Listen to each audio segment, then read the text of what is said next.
Kung nakay 50 ka membro o nagsweldo o tag-10,000, tagpila ang bulan sa usa ka pastor. 1,000 times 50, 50,000. Ayay ang pastor dili. Muna mahigalang mga kaigsunan, ang pastor naningkamot nga daghan makabig nga mga Katoliko. Kay aron na ay dugang membro sila ang simbahan. Di ba tinuod? Muna nga adlaw gabi, daghang mga pastor naningkamot nga makakita og mga membro gikan sa Katoliko. Og dito ko nakauna may eskwela og pastor. Kay ang pastor hayahay. Sinaw buhok, sinaw sapatos, sinaw karsunis, apan dili sinaw og bulsa. Nganuman, tungod kay if you are a members of our church, you are obliged to pay your 10%. Hello? So di gyud sinaw og bulsa. Naagyoy makuot nganuman maghatag og ikapulo ang amuang mga membro. Kung nakay 50 ka membro og nagsweldo og tag-10,000, tagpila ang bulan sa usa ka pastor. 1,000 times 50, 50,000. Ayay ang pastor dili. Muna mahigalang mga kaigsunan, ang pastor naningkamot nga daghan makabig nga mga Katoliko. Kay aron na ay dugang membro sila ang simbahan. Di ba tinuod? Muna nga adlaw gabi, daghang mga pastor naningkamot nga makakita og mga membro gikan sa Katoliko. Okay, atong gipaminaw ang usa ka nagpaila-ila kuno nga pastor. Pastor daw siya. Niya sinaw buhok, sinaw kuno sapatos, niya dili kuno sinaw og bulsa. So, yang ipakita nga ang iya kunong pagpamastor tungod sa kwarta. Muna iyahang buti pasabot ba nga siya nagpastor kuno siya tungod sa kwarta, dili kay gitawag sa Dios. So, atong makita guys, nga kini nga tao, mao ni ang kung tinuod man siya nga nagpastor siya, dili gid siya tinawag sa Dios. Kay wala may tinawag sa Ginoo nga ingon ana ang motibo nga nagpastor para daghang kwarta. Di man na ang tinuod anay nga pastor guys, nga tinawag sa Dios, dili ingon ana nagsulod sa utok. So napamatud-an gyud nga dili gid siya tinawag sa Dios kay sa iya palang pag-istorya nga naengganyo siya sa pag-eskwela pastor tungod kay daghang kwarta ang pastor matud pa niya. Kanya kwinta-kwinta din siya kung naay lima ka membro, matag og 10,000, 50,000 ang bulan, mga kaigsuonan, mga ka-Facebook. Usa kini ka trabaho sa yawa, kinintawhan na trabaho iyan ni sa yawa. Mao bitaw na nga siya hingundang sa pagpamastor og nagkatulik pit depender tungod kay iyang nakita ang iyang expectation sa una bang ang pastor sinaw daghan og kwarta abi niya og tinuod daw di kay dili man mao na nga milayat siya sa Katoliko nagkatulik pit depender siya kay daghan man og kwarta makatiba-tiba man siya dito. So ang tinuod guys nga kinabuhi sa pastor dili ingon ana kining iyahang istorya karon usa ka binakak usa na ka binakak nga briefing ngadto sa mga tao para dili na ang tao mutagad sa gospel. Ang iya magong pagsulod kuno sa magpastor siya tungod kay daghan siya kwarta. Karon kay dili man tinuod na ang iyang kwintada dili man tinuod mao nang nagkatulik depender siya tungod kay ang iyang expectation nga ingon ana kuno ang pastor daghang kwarta duwa man hitabo mo na milayat siya diha. Now karon ang pangutana ang kinabuhi sa pastor, dili siya ingon ana guys sa iyang hunahuna nga hayahay. Ako lang i-refute din kay wa magoy pastor nga naghimog content about sa iyang mga binakak nga istorya.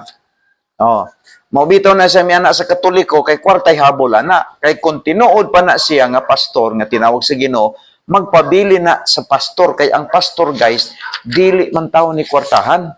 Nakasabot mi as a pastor a Baptist mga kaigsuonan, mga ka-Facebook, ang pastor dili tao ni daghang kwarta, wa gani na dato ang mga apostolis nga sila ang nagdawat sa Biblia, nakasulat sa Biblia. Ang pastor pagka nga igo ra nagbasa-basa. Pero tungod sa iyahang pagkahingwarta, nagsulod siya pastor, unya pagpamastor niya karon kay wa man nahitabo. Mao nang miadto na lang sa Catholic Depender kay daghag kwarta dito.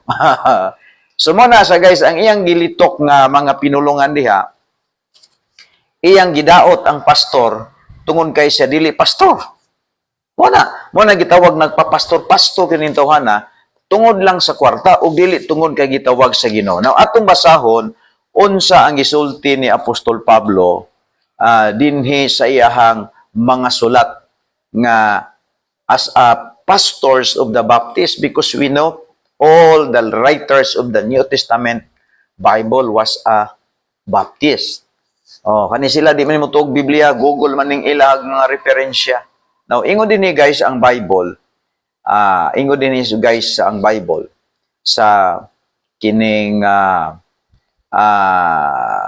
tawag ani Pilipos kapitulo 3. Ako ni basahon sa binisaya para makabalo mo unsa kinabuhi sa pastor. Ang pastor dili ingon ana nga ang kwarta ray giapas. Ang pastor gistawag sa Dios aron magwalis kaluwasan para nay maluwas o madala sa langit. So unlike sa iyang gisulti diha, kay ang iyang gisulti diha mga gitawag mga binurong ug mga binakak mga ka-Facebook. Mayon ta nagbinakak kay di man na maoy tinud-anay nga utok sa pastor.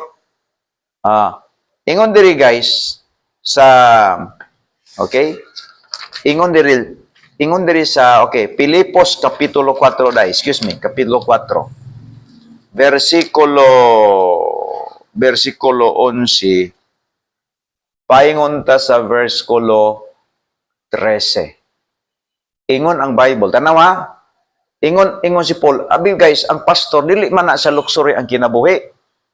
Unlike sa iyang gistorya diha ang kundakwinta siya nya, ang giapas niya kwarta, kung ako pananglitan mo na giapas nako nga magpastor ko para naay kwarta, di na lang ko magpastor magtrabaho na lang ko og mag-eskwela ko lawyer, mag-eskwela ko para na ako'y kwarta. Pero kining calling guys, kining magong pastor, tawag ni sa Dios. Now atong pasultion si Pablo as a pastors of the Baptist, madupan niya sa verse number 11, wala ako nagsulti ni ini tungod kay ana ako sa pagkinahanglan, kay nakakaton ako sa pagtagbaw sa bisan unsang kahimtang. Ingon si Pablo, nasayod na ako unsa gayud ang pagkaanaa sa pagkinahanglan, ug nasayod usab ako sa pagbaton og daghan.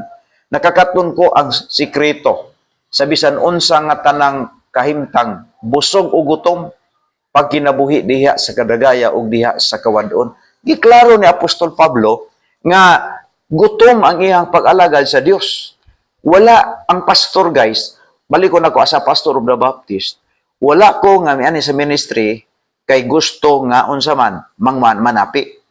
Niya ko sa ministry kay gitawag ko sa Dios. Mo na ang gisulti ni Apostol Pablo. Si Pablo arangan siya kahimtang kaniadto, lawyer siya, pero iyang gibiyaan ang iyang luxury kinabuhi kay nahimo siyang pastor sa Baptist. Ug matud pa nasinati niya ang kagutom. Sa verse number 12, matud pa niya nga nasinati niya ang kagutom. 13, makahimo ako sa tanang butang pinaagi kaniya nga naghatag kana kog kusog, ingon si Paul. Tungod kay imong makita ang pagkapastor usani ka kuhay kuling. Tawag niya sa Dios. Mo bitaw na kini tawana kay wa man tawag sa Ginoo. Di hawa sa pagkapastor tuwa sa Catholic Depender kay tuwa dito ang daghang sapi. So kini magong ilang kabuang guys, mentag kabuang man sa tao nga sumangin la niya ang pastor na napi. Di ni panapi ning amo. Ang amo serbisyo ni gikan sa bunya, gikan sa bautismo o kining tanang serbisyo sa simbahan puro libre. O manang hinglayat sa Katoliko kay ang Katoliko tanang serbisyo na ay payment diri sa pastor. Dili ka man mo nang sakto nang iyang gibuhat nga milayat sa Katoliko, kay diha sa Katoliko nagbahagyod ang kwarta. Pero ari ka sa pastor, dili ka makaingon diha nga naay kwarta ang pastor. Ngano man, ang pastor dili siya adunahan sa mga material nga butang, o adunahan sa espirituhano mga butang. Muna dinhi guys, balikon ako makadungog mo aning testimony mga tawana bakakon ini nako. Muna tanaw ha. ang iyang pag-intro pa lang nga magpastor siya kay daghang kwartang pastor daw be kay wa man hitabo mo nang miliyat sa Katoliko kay nagbaha ang kwarta diya sa Katoliko kay walay doktrina sa Katoliko guys nga dili nagtangang og kwarta mo nang for your information. So ari ka sa Baptist dili way kwarta din kay ang pastor guys naglakaw sa pagtuo. Daghang salamat. Oh my God! Wow! Oh my